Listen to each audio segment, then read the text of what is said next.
Hello दोस्तों, मैं हूं आपका फ्रेंड नरेंद्र माहेश्वरी। इस वीडियो के अंदर हम बात करने वाले हैं कि एक एक्सपोर्टर कैसे रैक्स सिस्टम के अंदर रजिस्टर्ड कर सकता है, उसके क्या क्या रिक्वायरमेंट है, क्या क्या डॉक्यूमेंट उसको चाहिए होंगे और वो डॉक्यूमेंट कैसे अरेंज कर सकता है। ये तमाम चीज़ें डिटेल के साथ इस वीडियो के अंदर हम बताने वाले हैं, तो लाजमी इस वीडियो को एंड तक देखिएगा और कोई भी स्टेप मिस मत कीजिएगा। इस वीडियो के अंदर हम ये भी बताने वाले हैं कि स्टेटमेंट ऑफ ओरिजिन जो है एक्सपोर्टर कैसे इशू कर सकता है, उसके लिए जो है वो क्या क्या चीज़ें चाहिए होंगी और उसका कंटेंट क्या होगा। ये भी चीज़ें इसी वीडियो के अंदर आज हम डिस्कस करने वाले हैं। तो चलते हैं कंप्यूटर की स्क्रीन के ऊपर, जहां मैं पूरा प्रोसेस आपको स्टेप बाय स्टेप समझाने वाला हूं। दोस्तों अब हम आ चुके हैं कंप्यूटर की स्क्रीन के ऊपर। यहाँ पर मैं पूरा जो है प्रोसीजर आपको समझाने वाला हूँ कि कैसे आप जो है वो रैक्स के अंदर रजिस्टर्ड करवा सकते हो।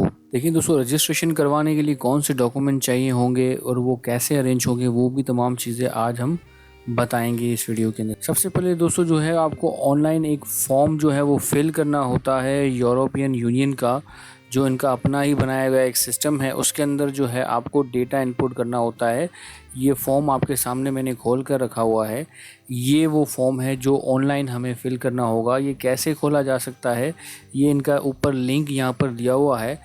मैं इस लिंक को जो है वो डिस्क्रिप्शन में भी मेंशन कर दूंगा, जिसको डायरेक्ट आप एक्सेस कर सकते हो। तो दोस्तों चलते हैं और इस फॉर्म को जो है स्टेप बाय स्टेप में कैसे फिल करेंगे ये मैं आपको समझाता हूँ। दोस्तों इससे पहले कि हम ये देखें कि ये फॉर्म कैसे फिल होगा, मैं एक और चीज़ बताऊँ। देखिए, हमने पिछली वीडियो के अंदर बात की थी कि रैक सिस्टम क्या होता है, एक्सपोर्टर को क्यों रैक सिस्टम के अंदर रजिस्टर्ड करना चाहिए और क्या क्या बेनिफिट्स होते हैं और बायर कैसे बेनिफिट्स लेता है। ये तमाम चीज़ें हमने उस वीडियो के अंदर जो है वो डिस्कस किया था। अगर आपने वो वीडियो नहीं देखा तो उस वीडियो का जो लिंक है इस वीडियो के डिस्क्रिप्शन में मिल जाएगा आपको। अगर वो वीडियो आपने नहीं देखा तो वो वीडियो भी आप लाजमी देखें। दोस्तों चलते हैं और अब जो है इस फॉर्म को देखते हैं कि ये फॉर्म है उसको कैसे आपने फिल करना है। अब यहाँ पर आप देख सकते हो कि यहाँ पे लिखा हुआ है टिन नंबर। अब ये टिन नंबर के अंदर आपने क्या लिखना है, आपने जो है वो लिखना है पीके और यहाँ पे आगे आपने आपका एनटीएन नंबर लिखना है। पूरा एनटीएन नंबर जो है आपने लिखना है। जैसे फ़र्ज़ कर लेते हैं कि आपका एनटीएन नंबर है कुछ इस तरीके से, आपका एनटीएन नंबर है कुछ इस तरीके से और ये -1 ये चेक डिजिट कहलाता है। तो ये आपका पूरा एनटीएन नंबर है। तो आपने क्या करना है कि ये डैश हटा के चेक डिजिट के साथ ही जो है वो ये पूरा के पूरा एनटीएन जो है यहाँ पर कॉपी कर देना है इस तरीके से। अब क्या लिखोगे, यहाँ पर आप लिखोगे पीके के साथ पूरा के पूरा कंप्लीट आपने एनटीएन नंबर लिखना है इंक्लूडिंग चेक डिजिट। और यहाँ नेम के अंदर आपने अपनी कंपनी का नाम लिखना है और यहाँ पर जो है स्ट्रीट एंड नंबर के अंदर आपने अपनी कंपनी का एड्रेस आपने मेंशन करना है यहाँ। और पोस्टल कोड में जो भी आपके एरिया का कोड हो वो आपने यहाँ पर कोड लिख देना है। वो आपके एरिया का क्या पोस्टल कोड है, गूगल में जाके अपने एरिया का नाम लिख के प्लस पोस्टल कोड आप जो है कीवर्ड लिख देंगे तो आपको पोस्टल कोड आपके पास आ जाएगा। वो यहाँ पर लिख दें, सिटी इसके अंदर लिखें और जिस भी सिटी से आप जो आपका ताल्लुक़ है, आपकी कंपनी जहाँ रजिस्टर्ड है उस सिटी का नाम लिखें। कंट्री के अंदर जो है पाकिस्तान सेलेक्ट कर लो। उसके बाद नीचे जो है वो कंपनी का ईमेल एड्रेस आप लिख दें। फैक्स नंबर आपका है तो लिखें, नहीं है तो उसको ब्लैंक छोड़ दें। उसके बाद टेलीफ़ोन नंबर यहाँ पर मेंशन कर दें। अगर टेलीफ़ोन नंबर जो है वो नहीं है तो मोबाइल नंबर अपना लिख दें। इस तरीके से नेक्स्ट पे चलते हैं और जो नेक्स्ट है वो है एक्सपोर्टर कॉन्टैक्ट पर्सनल इन्फॉर्मेशन।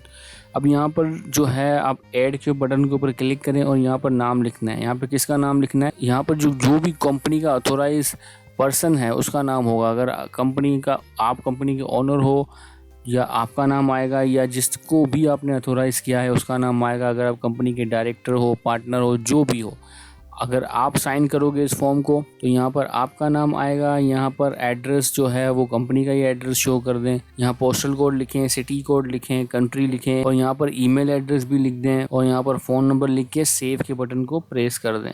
तो ये इन्फॉर्मेशन सारी सेव हो जाएगी। इसके बाद ये एक्सपोर्टर एक्टिविटी के अंदर प्रोडक्शन और ट्रेडिंग दोनों को चेक लगा दें और नीचे आ जाएं। यहाँ पर अब जो है यहाँ पर डिस्क्रिप्शन ऑफ गुड्स, ये बड़ा इंपॉर्टेंट है, इसको समझना। यहाँ पर जो है आपने तमाम कौन कौन से प्रोडक्ट आप एक्सपोर्ट करोगे वो यहाँ पर ऐड करना है। सिंपली आप ऐड के बटन को क्लिक करें और यहाँ पे एचएस कोड आप लिखते जाओगे। अब यहाँ पर हर उस प्रोडक्ट का एचएस कोड आप डाल दें जो आप एक्सपोर्ट कर रहे थे या एक्सपोर्ट आप करोगे। तमाम प्रोडक्ट के यहाँ पर एचएस कोड आपने डालने होते हैं।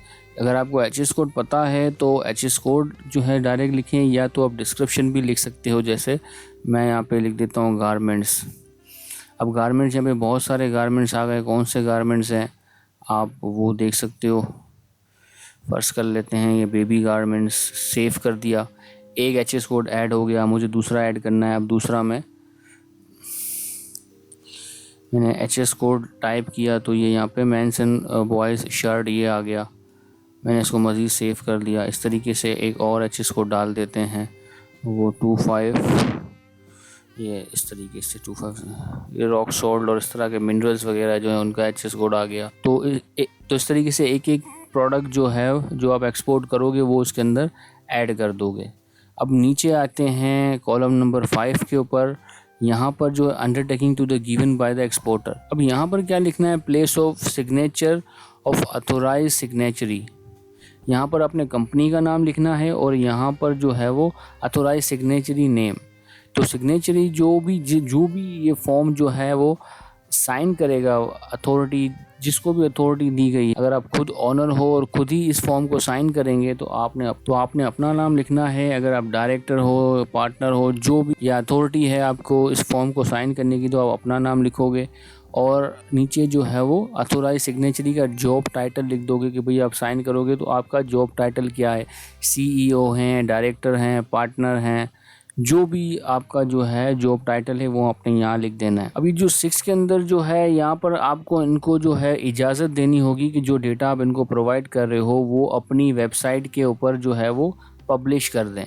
अगर आप यहाँ चेक लगा दोगे तो ये जो डेटा आप प्रोवाइड कर रहे हो वो अपनी वेबसाइट के अंदर पब्लिश कर देंगे। अगर आपने यहाँ चेक नहीं लगाया तो ये डेटा आपका वहाँ पब्लिश नहीं करेंगे।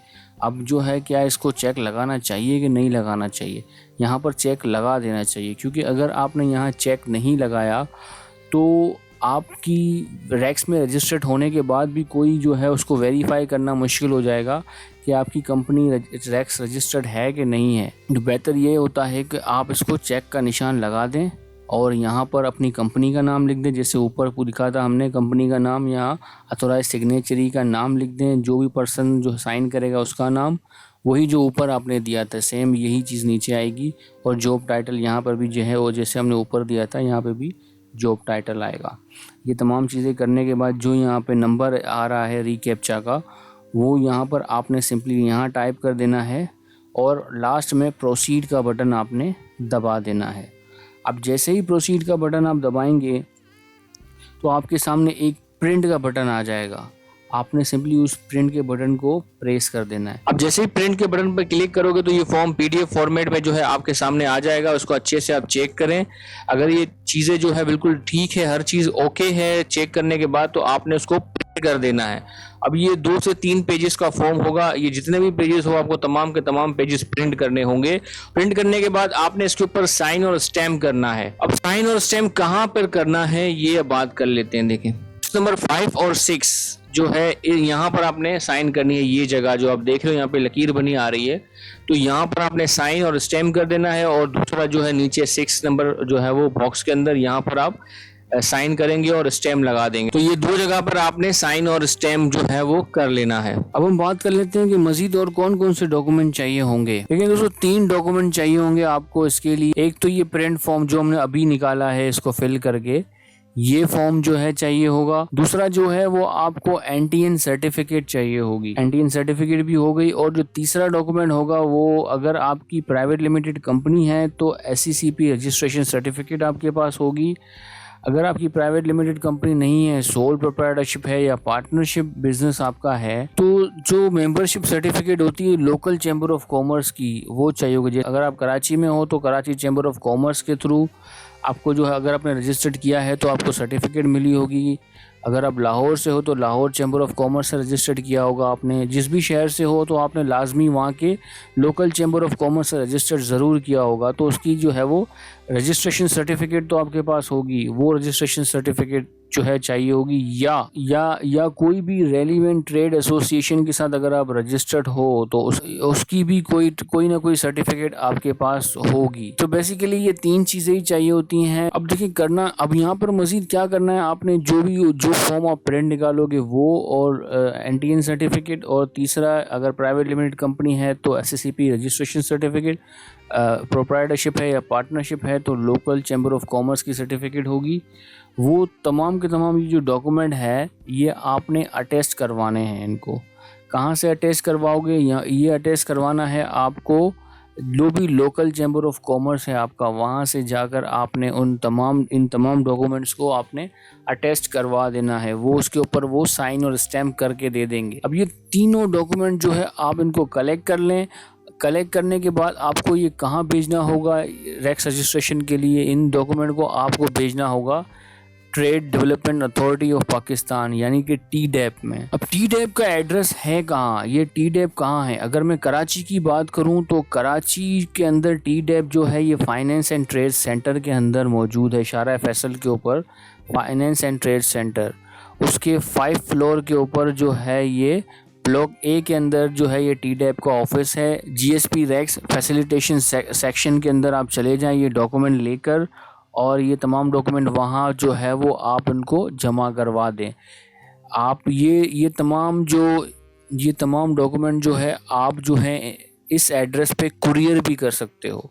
ये डॉक्यूमेंट जो है एक लिफाफे में अंदर डाल के ये एड्रेस लिख के आप कुरियर कर दें उनको, इससे भी आपका काम चल जाएगा। वो जो है अगर आप कराची से नहीं हो, किसी और सिटी से हो, तो आपकी सिटी के अंदर भी कोई ना कोई TDAP का ऑफिस होगा। अब या तो आप जो है अपनी सिटी में किसी भी लोकल TDAP के ऑफिस में जा ये डॉक्यूमेंट भिजवा दें, या कराची में जो TDAP का ऑफिस है वहाँ भिजवा दें, कोई इशू नहीं है। ये डॉक्यूमेंट जो है इस एड्रेस पे आप डिस्पैच कर दें।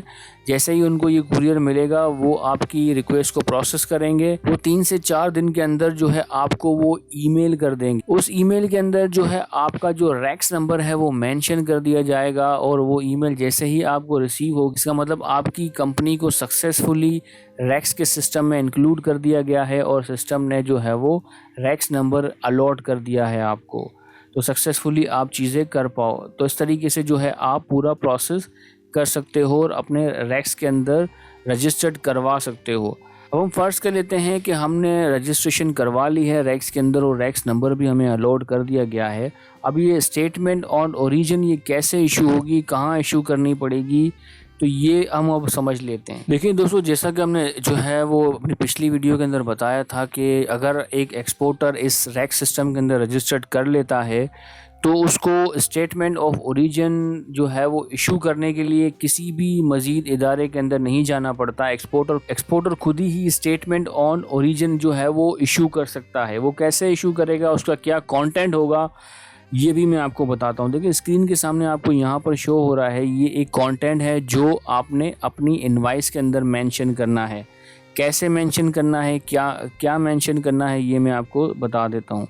दोस्तों स्क्रीन पे आप देख सकते हो कि ये इनवाइस का स्क्रीनशॉट लिया गया है। ये स्टेटमेंट ऑन ओरिजिन जो है आपको अपनी जो कमर्शियल इनवाइस है जो आप अपने लेटर हेड के ऊपर प्रिंट करते हो, आपने सिंपली ये कुछ यहाँ पे कंटेंट ये लाइनें दी हुई है, आपको as it is same to same यही चीज़ें आपने अपनी इनवाइस के ऊपर नीचे कहीं पर एडजस्ट करके इस तरह से जो है वो बॉक्स बना के आपने उसके अंदर लिख देना है। ये कॉन्टेंट क्या होगा, एज इट इज़ इसी तरीके से चीज़ें आपने दे देनी है। कंटेंट क्या होगा वो मैं आपको बताता हूँ। देखिए तो कंटेंट जो है इसके अंदर इसी तरीके से होगा जो जैसे यहाँ पे मेंशन किया हुआ है। यहाँ पे सबसे पहले आप लिखोगे स्टेटमेंट ऑन ओरिजिन, उसके बाद द एक्सपोर्टर, ये जो कॉलम रैक्स नंबर लिखा हुआ है यहाँ पे जो रैक्स नंबर आपका अपना होगा वो रैक्स नंबर आपने यहाँ पर लिखा हुआ है। जैसे यहाँ पर ये लिखा हुआ है, इन्होंने अपना लिखा हुआ है, तो आपने यहाँ पर रैक्स नंबर जो आपको अलॉट किया गया है वो यहाँ पे लिखना है। उसके बाद of the product covered by this document declare that except where otherwise clearly indicated these products are of Pakistan preferential origin according to rules of origin of the generalized system of preferences of the European Union and that the origin। तो इस तरीके से ये देखिए पूरा के पूरा as it is बिल्कुल आपने ऐसे ही लिखना है जैसा यहाँ पर चीज़ें लिखी हुई है। जस्ट आपने रैक्स नंबर लिख देना है और यहाँ ऐसे अपनी इनवाइस के अंदर डाल देना है बस। मज़ीद कोई और चीज़ें देने की ज़रूरत नहीं पड़ती। बस इतनी सी ही स्टेटमेंट से जो आपका बायर है वो बेनिफिट ले पाएगा वहाँ पर ड्यूटी और टैक्सेस के अंदर। सो दोस्तों, पूरा प्रोसेस हमने आपके साथ शेयर किया कि कैसे आप अपनी कंपनी को as a exporter REX system के अंदर रजिस्टर्ड करवा सकते हो। दोस्तों, उम्मीद है कि ये वीडियो आपको पसंद आया होगा। अगर ये वीडियो आपको अच्छा लगे तो उसको लाइक करना ना भूलें, अपने दोस्तों के साथ शेयर करें ताकि हमारी हौसला अफजाई हो, और हमारे चैनल को सब्सक्राइब करना ना भूलें ताकि मजीद इस तरह के इंफॉर्मेटिव वीडियोस के नोटिफिकेशन आप तक पहुंचते रहें। और सब्सक्राइब करने के साथ साथ दोस्तों, सब्सक्राइब करने के साथ साथ जो साथ में घंटी का निशान है उसको भी प्रेस कर दें। अगर सिर्फ सब्सक्राइब करेंगे तो उसका कुछ फायदा नहीं होगा, नोटिफिकेशन आप तक नहीं पहुंचेगा। सब्सक्राइब करके घंटी के बने निशान को भी प्रेस कर लें। तो दोस्तों, उम्मीद है तमाम चीजें आपको समझ में आई होंगी। अपना बहुत बहुत ख्याल रखिएगा। अल्लाह हाफिज।